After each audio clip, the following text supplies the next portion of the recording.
Ceci est une vidéo sur l'un des concepts les plus importants, mais les moins compris de toute la physique. Il régit tout, des collisions moléculaires aux tempêtes énormes, du début de l'univers, à travers toute son évolution, jusqu'à sa fin inévitable. Il peut en fait déterminer la direction du temps, et même être la raison de l'existence de la vie. Pour voir la confusion autour de ce sujet, vous n'avez qu'à poser une simple question. Que reçoit la Terre du Soleil ? Que reçoit la Terre du Soleil ? Bien, ce sont des rayons de lumière. Que recevons-nous du Soleil ? De la chaleur. De la vitamine D. De la vitamine D du soleil. Les rayons ultraviolets nous fournissent de la vitamine D. Eh bien, c'est beaucoup d'énergie. Que reçoit la Terre de cette énergie ? Ouais, c'est de l'énergie. Quotidiennement, la Terre capte de l'énergie solaire. Et alors, quelle quantité d'énergie la Terre rayonne-t-elle de nouveau dans l'espace par rapport à la quantité qu'elle reçoit du Soleil ? Probablement pas autant. Je ne le crois pas. Cela rayonne en retour. Je dirais moins. Moins. Je dirais moins. Je dirais environ 70%. Je pense que c'est une fraction. Je dirais 20%. Parce que nous en utilisons une partie. Nous utilisons une partie de l'énergie. Nous en consommons beaucoup, n'est-ce pas ? Mais la chose à propos de l'énergie, c'est qu'elle ne disparaît jamais vraiment. On ne peut pas vraiment l'épuiser. Il faudrait que ce soit équilibré, n'est-ce pas ? La même quantité, ouais. Tu penses que que cause et effet seraient similaires sous certains aspects, c'est ça ? Durant la majeure partie de l'histoire terrestre, la quantité d'énergie solaire reçue par la Terre devrait être égale à celle qu'elle rayonne dans l'espace. Wow. Car sans cela, la Terre deviendrait bien plus chaude. Ce serait un problème. Ce serait un gros problème. Alors, si c'est le cas, qu'est-ce que nous recevons vraiment du Soleil ? C'est une bonne question. Il nous donne un beau bronzage. Il nous donne un beau bronzage. Je l'adore. Nous recevons quelque chose d'unique du Soleil, Je ne sais pas, que recevons-nous sans l'énergie ? mais personne n'en parle. Pour répondre à cela, nous devons revenir à une découverte faite il y a 2 siècles. Durant l'hiver de 1813, la France était envahie par les armées d'Autriche, de Prusse et de Russie. Le fils de l'un des généraux de Napoléon était Sadi Carnot, un étudiant de 17 ans. Le 29 décembre, il écrit une lettre à Napoléon pour demander à se joindre au combat. Napoléon, préoccupé par la bataille, ne répondit jamais. Mais Carnot obtient son souhait quelques mois plus tard, lorsque Paris est attaqué. Les étudiants défendent un château à l'est de la ville. Mais ils ne font pas le poids face aux armées avançantes, et Paris tombe après seulement 1 jour de combat. Forcé de se retirer, Carnot est dévasté. 7 ans plus tard, il va rendre visite à son père, qui a fui en Prusse après la chute de Napoléon. Son père était non seulement un général, mais aussi un physicien. Il a rédigé un essai sur le transfert optimal de l'énergie dans les systèmes mécaniques. Quand son fils vient lui rendre visite, il parle longuement de la grande percée de l'époque, les moteurs à vapeur. Les moteurs à vapeur étaient déjà utilisés pour propulser les navires, extraire le minerai et creuser les ports, et il était clair que la future puissance industrielle et militaire des nations dépendait de la possession des meilleurs moteurs à vapeur. Mais les conceptions françaises étaient à la traîne par rapport à celles d'autres pays, comme la Grande-Bretagne. Alors Sadi Carnot a pris sur lui de comprendre pourquoi, à l'époque, même les meilleurs moteurs à vapeur ne convertissaient environ que 3% de l'énergie thermique en travail mécanique utile. S'il pouvait améliorer cela, il pourrait donner à la France un énorme avantage et restaurer sa place dans le monde. Il passe donc les 3 années suivantes à étudier les moteurs thermiques. Et l'une de ses principales découvertes concerne le fonctionnement d'un moteur thermique idéal, sans friction et sans perte pour l'environnement. Ça ressemble à quelque chose comme ça. Prenez 2 grandes barres de métal, une chaude et une froide. Le moteur se compose d'une chambre remplie d'air, où la chaleur ne peut entrer ou sortir que par le bas. La chambre contient un piston connecté à une roue à aube. L'air commence à une température juste en dessous de celle de la barre chaude. La barre chaude est d'abord mise en contact avec la chambre. L'air à l'intérieur se dilate avec la chaleur qui y circule pour maintenir sa température. Cela pousse le piston vers le haut, faisant tourner la roue à aube. Ensuite, La barre chaude est retirée, mais l'air dans la chambre continue de se dilater. Sauf que maintenant, sans entrée de chaleur, la température diminue, dans le cas idéal, jusqu'à atteindre la température de la barre froide. La barre froide était mise en contact avec la chambre et le volant pousse le piston vers le bas, et comme l'air est comprimé, la chaleur est transférée dans la barre froide. La barre froide est retirée. Le volant comprime davantage le gaz, augmentant sa température jusqu'à ce qu'elle soit juste en dessous de celle de la barre chaude. La barre chaude est reconnectée, et le cycle recommence. Grâce à ce processus, la chaleur de la barre chaude est convertie en énergie du volant. Et ce qui est intéressant à noter à propos du moteur idéal de Carnot, c'est qu'il est totalement réversible. Si vous faites fonctionner le moteur à l'envers, d'abord l'air se dilate, ce qui abaisse la température. Ensuite, la chambre est connectée à la barre froide. L'air se dilate plus, absorbant la chaleur de la barre froide. Ensuite, l'air est comprimé, augmentant sa température. La chambre est replacée sur la barre chaude, et l'énergie du volant est utilisée pour renvoyer la chaleur dans la barre chaude. Peu importe le nombre de cycles effectués dans le sens direct, vous pourriez effectuer le même nombre en sens inverse, et à la fin, tout reviendrait à son état d'origine, sans besoin d'apport supplémentaire d'énergie. Donc, en faisant fonctionner un moteur idéal, rien ne change vraiment, vous pouvez toujours annuler ce que vous avez fait. Alors, quelle est l'efficacité de ce moteur ? Étant entièrement réversible, on pourrait s'attendre à une efficacité de 100%. Mais ce n'est pas le cas. À chaque cycle, l'énergie de la roue d'inertie augmente de la quantité de chaleur entrant dans la chambre depuis la barre chaude, moins la chaleur sortant de la chambre à la barre froide. Donc, pour calculer l'efficacité, nous divisons cette énergie par l'apport de chaleur de la barre chaude. Maintenant, la chaleur du côté chaud est égale au travail effectué par le gaz sur le piston. Et cela sera toujours supérieur au travail effectué par le piston sur le gaz du côté froid qui équivaut à la chaleur sortante. Et c'est parce que du côté chaud, le gaz chaud exerce une pression plus grande sur le piston que ce même gaz lorsqu'il est à froid. Pour augmenter l'efficacité du moteur, vous pourriez augmenter la température du côté chaud, ou diminuer la température du côté froid, ou les deux. Lord Kelvin apprend l'existence du moteur thermique idéal de Carnot, et réalise qu'il pourrait servir de base à une échelle de température absolue.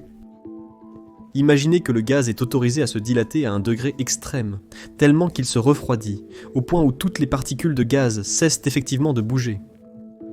Alors, il n'exercerait aucune pression sur le piston, et il ne faudrait aucun travail pour le comprimer du côté froid, donc aucune chaleur ne serait perdue. C'est l'idée du zéro absolu, et cela permettrait d'avoir un moteur 100% efficace. En utilisant cette échelle de température absolue, l'échelle de Kelvin, nous pouvons remplacer la quantité de chaleur entrante et sortante par la température du côté chaud et froid respectivement, car elles sont directement proportionnelles. Nous pouvons donc exprimer l'efficacité de cette manière, que nous pouvons réécrire ainsi. Ce que nous avons appris, c'est que l'efficacité d'un moteur thermique idéal ne dépend pas des matériaux ou de la conception du moteur, mais fondamentalement des températures des côtés chauds et froids. Pour atteindre une efficacité de 100%, il faudrait une température infinie du côté chaud, ou zéro absolu du côté froid, ce qui est impossible en pratique. Donc, même sans friction ou perte pour l'environnement, il est impossible de rendre un moteur thermique 100% efficace. Et c'est parce que pour ramener le piston à sa position d'origine, vous devez déverser de la chaleur dans la barre froide, donc toute l'énergie ne reste pas dans le volant. À l'époque de Carnot, les moteurs à vapeur haute pression ne pouvaient atteindre des températures que jusqu'à 160 degrés Celsius, donc leur efficacité maximale théorique était de 32%, mais leur efficacité réelle était plutôt de 3%. C'est parce que les vrais moteurs subissent des frottements, ils dissipent de la chaleur dans l'environnement, et ils ne transfèrent pas la chaleur à des températures constantes. Donc pour autant de chaleur entrante, moins d'énergie finit dans le volant d'inertie. Le reste est réparti sur les parois du cylindre, l'axe du volant d'inertie, et est rayonné dans l'environnement. Quand l'énergie se disperse de cette façon, il est impossible de la récupérer. Donc ce processus est irréversible. La quantité totale d'énergie n'a pas changé, mais elle est devenue moins utilisable. L'énergie est la plus utilisable lorsqu'elle est concentrée, et moins utilisable lorsqu'elle est dispersée. Des décennies plus tard, le physicien allemand Rudolf Clausius étudie le moteur de Carnot, et il trouve un moyen de mesurer à quel point l'énergie est dispersée. Il appelle cette quantité l'entropie. Lorsque toute l'énergie est concentrée dans la barre chaude, cela représente une faible entropie. Mais lorsque l'énergie se propage aux alentours, aux parois de la chambre et à l'axe, eh bien, l'entropie augmente. La même quantité d'énergie est présente, mais sous une forme plus dispersée, la rendant moins disponible pour effectuer un travail. En 1865, Clausius résume les 2 premières lois de la thermodynamique de cette façon. Premièrement, l'énergie de l'univers est constante. Et deuxièmement, l'entropie de l'univers tend vers un maximum. En d'autres termes, l'énergie se répand avec le temps. La deuxième loi est au cœur de tant de phénomènes dans le monde. Voilà pourquoi le chaud refroidit et le froid se réchauffe. Pourquoi le gaz se dilate pour remplir un conteneur. Pourquoi vous ne pouvez pas avoir une machine à mouvement perpétuel, car la quantité d'énergie utilisable dans un système fermé est toujours en diminution. La façon la plus courante de décrire l'entropie est comme un désordre, ce qui a du sens car elle est associée à des choses devenant plus mélangées, aléatoires et moins ordonnées. Mais je pense que la meilleure façon de penser à l'entropie est comme la tendance de l'énergie à se disperser. Alors, pourquoi l'énergie se disperse-t-elle avec le temps ? Je veux dire que la plupart des lois de la physique fonctionnent exactement de la même manière, en avant ou en arrière dans le temps. Alors, comment cette dépendance claire au temps apparaît-elle ? Eh bien, considérons 2 petites barres métalliques, une chaude et une froide. Pour ce modèle simple, nous ne considérerons que 8 atomes par barre. Chaque atome vibre en fonction du nombre de paquets d'énergie qu'il possède. Plus il y a de paquets, plus il vibre. Alors commençons avec 7 paquets d'énergie dans la barre de gauche et 3 dans celle de droite. Le nombre de paquets d'énergie dans chaque barre est ce que nous appellerons un état. Considérons d'abord uniquement la barre de gauche. Elle possède 7 paquets d'énergie qui circulent librement dans le réseau. Cela se produit sans arrêt. Les paquets d'énergie sautent aléatoirement d'atome en atome, donnant différentes configurations d'énergie. Mais le total reste le même tout le temps. Maintenant, ramenons la barre froide avec seulement 3 paquets et touchons-les ensemble. Les paquets d'énergie peuvent maintenant sauter entre les 2 barres, créant différentes configurations. Chaque configuration unique est tout aussi probable. Alors, que se passe-t-il si nous prenons une photo à un instant précis et voyons où se trouvent tous les paquets d'énergie ? Alors stop. Regardez ça.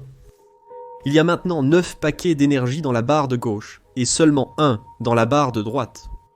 Donc, la chaleur a circulé du froid vers le chaud. Ne devrait-ce pas être impossible car cela diminue l'entropie ? Eh bien, c'est là que Ludwig Boltzmann a eu une importante intuition. La chaleur qui passe du froid au chaud n'est pas impossible. C'est juste improbable. Il y a 91 520 configurations, avec 9 paquets d'énergie dans la barre de gauche, mais 627 264 avec 5 paquets d'énergie dans chaque barre. C'est-à-dire que l'énergie est plus de 6 fois plus susceptible d'être répartie uniformément entre les barres. Mais si vous additionnez toutes les possibilités, vous constatez qu'il y a toujours une chance de 10,5% que la barre de gauche se retrouve avec plus de paquets d'énergie qu'au départ. Alors pourquoi ne constatons-nous pas cela autour de nous ? Observez ce qui se passe lorsqu'on augmente le nombre d'atomes à 80 par barre et l'énergie des paquets à 100, avec 70 à gauche et 30 à droite. Il y a maintenant seulement une chance de 0,05% que le solide de gauche finisse plus chaud qu'il ne l'a commencé. Cette tendance persiste alors que nous continuons à accroître la taille du système. Dans les solides de tous les jours, il y a environ 100 000 milliards d'atomes et encore plus de paquets d'énergie. Donc le flux de chaleur du froid vers le chaud est tellement improbable qu'il n'arrive jamais. Imaginez ce Rubik's Cube. En ce moment, il est complètement résolu, mais je vais fermer les yeux et faire quelques tours au hasard. Si je continue comme ça, il sera de plus en plus loin d'être résolu. Mais comment puis-je être sûr que je suis vraiment en train de gâcher ce cube ? Eh bien, parce qu'il n'y a qu'une seule façon de le résoudre, quelques façons de presque le résoudre, et des quintillons de façons pour qu'il soit presque entièrement aléatoire, sans réflexion et effort. Chaque tour déplace le Rubik's Cube d'un état très improbable, celui d'être résolu, à un état plus probable, un total désordre. Alors si la tendance naturelle de l'énergie est de se disperser et que les choses deviennent plus désordonnées, comment est-il possible d'avoir quelque chose comme la climatisation, où l'intérieur froid d'une maison devient plus frais et l'extérieur chaud devient plus chaud? L'énergie passe du froid au chaud, réduisant l'entropie de la maison. Eh bien, cette diminution de l'entropie n'est possible qu'en augmentant l'entropie dans une plus grande mesure ailleurs.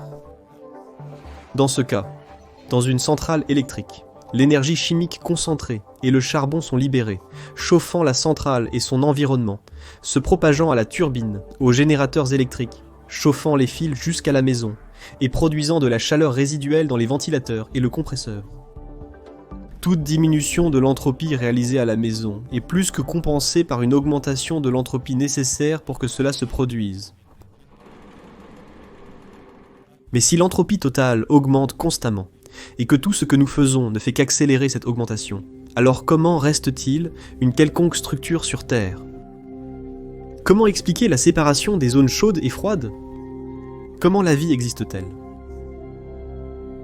Eh bien, si la Terre était un système fermé, l'énergie se répandrait complètement, ce qui signifie que toute vie cesserait, tout se décomposerait et se mélangerait, et finirait par atteindre la même température. Mais heureusement, la Terre n'est pas un système fermé. Parce que nous avons le Soleil. Ce que le Soleil nous donne vraiment, c'est un flux constant de faible entropie, c'est-à-dire de l'énergie concentrée et regroupée. L'énergie que nous obtenons du Soleil est plus utile que l'énergie que nous redonnons. Elle est plus compacte, elle est plus regroupée. Les plantes capturent cette énergie et l'utilisent pour grandir et créer des sucres. Les animaux mangent les plantes et utilisent l'énergie pour maintenir leur corps et se déplacer. Les animaux plus grands obtiennent leur énergie en mangeant des animaux plus petits, et ainsi de suite. Et à chaque étape, l'énergie se disperse davantage. D'accord, intéressant. Oh, wow. Elle ne nous a fait pas ça. Voilà! En fin de compte, toute l'énergie qui atteint la Terre depuis le Soleil est convertie en énergie thermique, puis elle est rayonnée de nouveau dans l'espace. Mais en fait, c'est la même quantité. Je sais que c'est... Tu sais ça, je te crois. Je suis un physicien titulaire d'un doctorat. L'augmentation de l'entropie peut être observée dans le nombre relatif de photons arrivant sur et quittant la Terre. Pour chaque photon reçu du Soleil, 20 photons sont émis. Et tout ce qui se passe sur Terre, la croissance des plantes, la chute des arbres, la débandade des troupeaux, les ouragans et les tornades, les gens qui mangent, dorment et respirent, tout cela se produit dans le processus de conversion de photons de haute énergie en 20 fois plus de photons de basse énergie. Sans une source d'énergie concentrée et un moyen de se débarrasser de l'énergie dispersée, la vie sur Terre ne serait pas possible. Il a même été suggéré que la vie elle-même pourrait être une conséquence de la deuxième loi de la thermodynamique. Si l'univers tend vers l'entropie maximale, alors la vie offre un moyen d'accélérer cette tendance naturelle. Parce que la vie est spectaculairement douée pour convertir une faible entropie en haute entropie. Par exemple, la couche de surface de l'eau de mer produit entre 30 et 680% plus d'entropie lorsque des cyanobactéries et d'autres matières organiques sont présentes que lorsqu'elles ne le sont pas. Jeremy England va encore plus loin. Il a proposé que si un flux constant d'énergie agglomérée existe, cela pourrait favoriser des structures qui dissipent cette énergie. Et avec le temps, cela donne de meilleurs et meilleurs dissipateurs d'énergie, aboutissant finalement à la vie. Ou, pour reprendre ses propres mots, vous commencez avec un amas aléatoire d'atomes, et si vous y faites briller de la lumière assez longtemps, il ne devrait pas être si surprenant que vous obteniez une plante. Ainsi, la vie sur Terre survit grâce à la faible entropie du Soleil. D'où le Soleil tire-t-il donc sa faible entropie?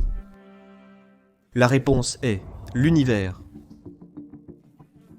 Si nous savons que l'entropie totale de l'univers augmente avec le temps, alors elle était plus faible hier, et encore plus faible le jour d'avant, et ainsi de suite jusqu'au Big Bang. L'entropie était à son plus bas niveau juste après le Big Bang. Ceci est appelé l'hypothèse du passé. Cela n'explique pas pourquoi l'entropie était basse, juste qu'elle devait être ainsi pour que l'univers se déroule comme il l'a fait. Mais l'univers primitif était chaud, dense et presque complètement uniforme. Je veux dire, tout était mélangé, et la température était pratiquement la même partout, variant au maximum de 0,001%. Alors, comment est cette faible entropie ? Eh bien, la chose que nous avons omise est la gravité.